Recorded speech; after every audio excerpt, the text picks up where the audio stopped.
कवि महोदय ने अपनी सहूलियत के हिसाब से हिंदू धर्म की एक पावन यात्रा पर सवाल उठा दिए, कविता लिखी, गाना गाया पूरा।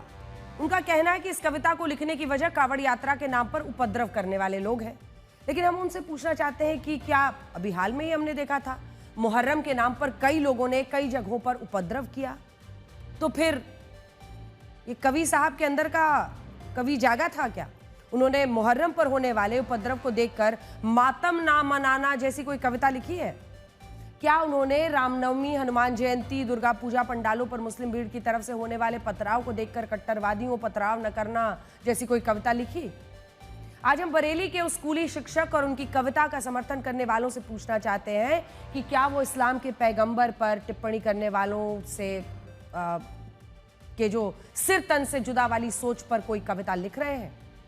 हम हर धर्म का सम्मान करते हैं, लेकिन अगर धर्म के नाम पर कोई और कट्टरता करता है तो वहां पर तो बोलने की हिम्मत नहीं होती।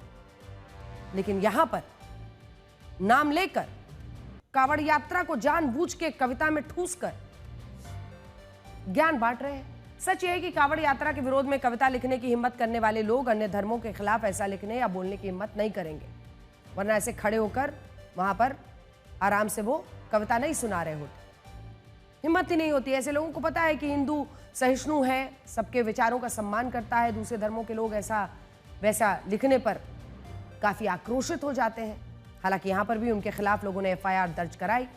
आजकल हिंदुओं की धार्मिक मान्यताओं का मजाक उड़ाना धर्मनिरपेक्षता का एक सर्टिफिकेट भी बन गया है। जिस कवि ने कावड़ पर सवाल उठाते हुए मासूम बच्चों को कावड़ ना लाने का ज्ञान दिया, उस कवि ने शायद कभी भी हिंदू जुलूसों पर पथराव करने वाली भीड़ को लेकर कविता नहीं लिखी है। स्कूल के बच्चों को मुस्लिम भीड़ की हिंसा का उदाहरण देकर शांति, सर्वधर्म सद्भाव का ज्ञान नहीं दिया। लेकिन सच यह है कि स्कूल के शिक्षक को कावड़ यात्रा को गलत बताने की हिम्मत उन उपद्रवियों की वजह से मिली